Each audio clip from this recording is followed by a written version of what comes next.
Hi everyone, and welcome to this awesome tutorial where we're going to draw a little hedgehog, and I'm going to draw it on a grey paper.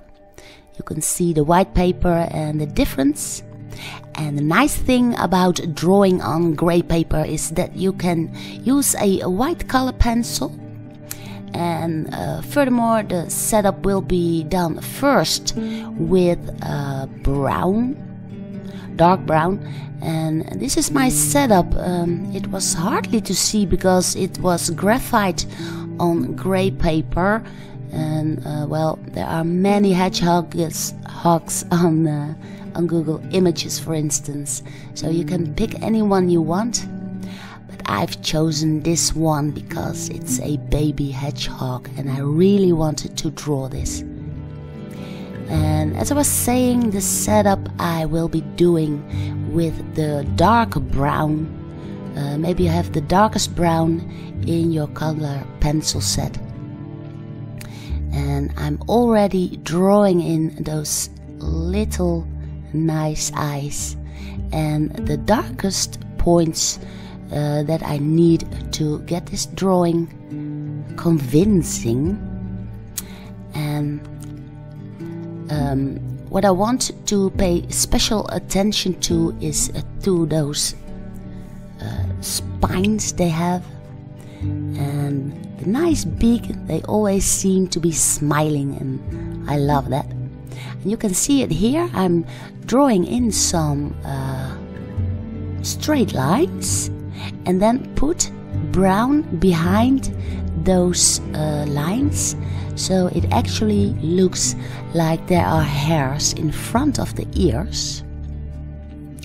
And for the spines themselves, I use firm strokes, and as the head is curling backwards, those strokes get a little bit shorter as they seem to bend away from us. And I also crisscross a little bit, so they do not all go straight up, but go out.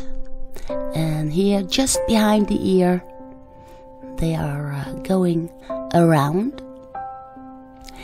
And there is a little bit of shadow just next to those little eyes, so I also draw it in. And also a little bit of shadow on top of the eyes. And here, of course, underneath the snout. Oh, and what I've also wanted to draw is one front paw and one back paw to give it that nice cuddly feel. Here you can see the back paw with the little nails on them. So this hedgehog is kind of curled up, and he is just popping open, and he is lying on the ground in the forest or something, between some branches and some leaves, and he is just popping out and looking up to us. Here is the back of the body that you can just see behind and between all those leaves and branches. And I use the same technique as on the top of the head.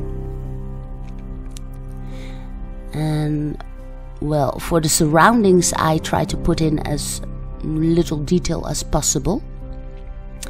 It will be just sufficient to get the feel of some branches and stuff, so that he has a place to sit on. Otherwise it would be a floating hedgehog, which I think is not nice.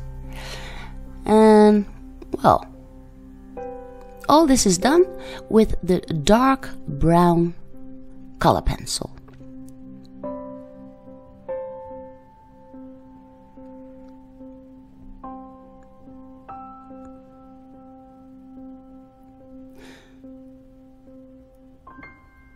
Here I put in a little bit extra, and that smiley mouth.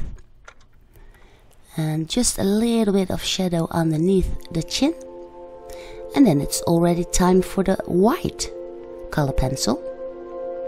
I use that for the dots on the eyes and also for the furry and soft hairs on the face and the belly.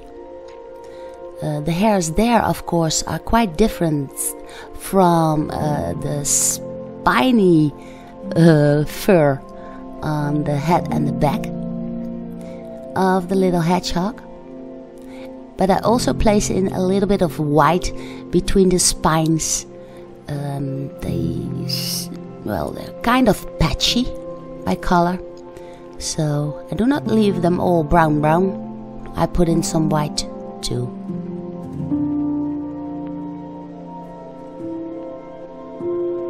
Here I'm putting in white as an underlayer for the little paws that you can just see. And I also put a little bit of white in between the spines on the back of the body that's popped in front of us.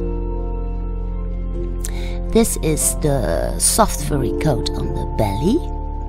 So now I get a line between what is spine and what is soft fur. And then I change over to the yellow ochre.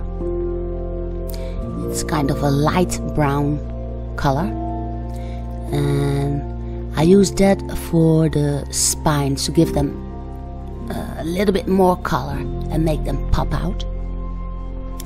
And the gray pencil I use for the kind of shadowy parts and to push back the brown a little bit. I also use the gray for the surroundings. And of course a little bit here on the head where there's a little bit of shadow, and around the eyes. And also inside the ears to push the brown back.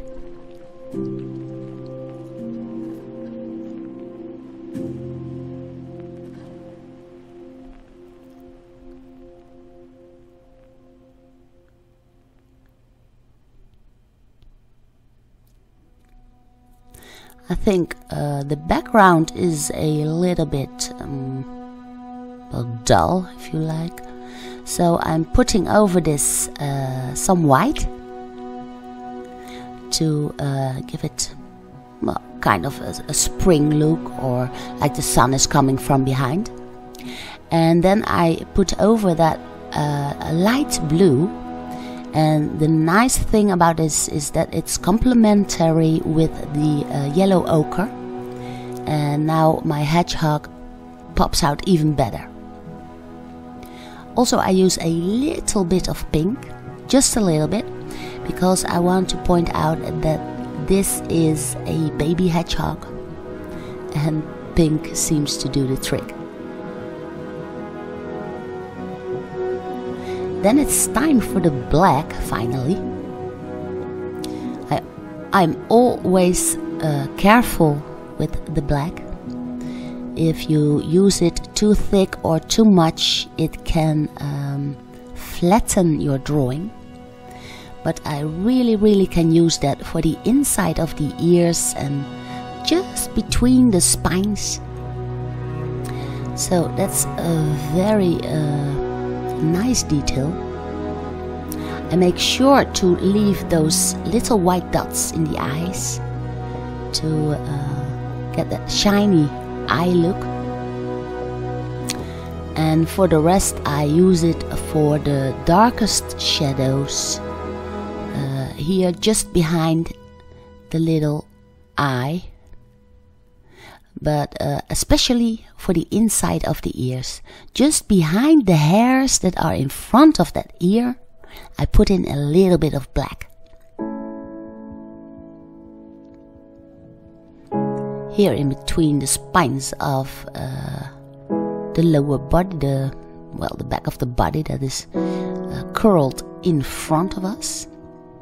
And a little bit just for the little nails on the paws And what is also a very nice detail is, well, to get those little branches in the back with those spiny look to kind of get a nice composition and to complete my little hedgehog.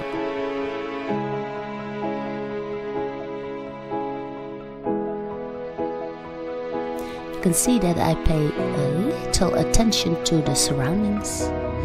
I just want to give a suggestion of leaves and branches, but I do not put any detail in it.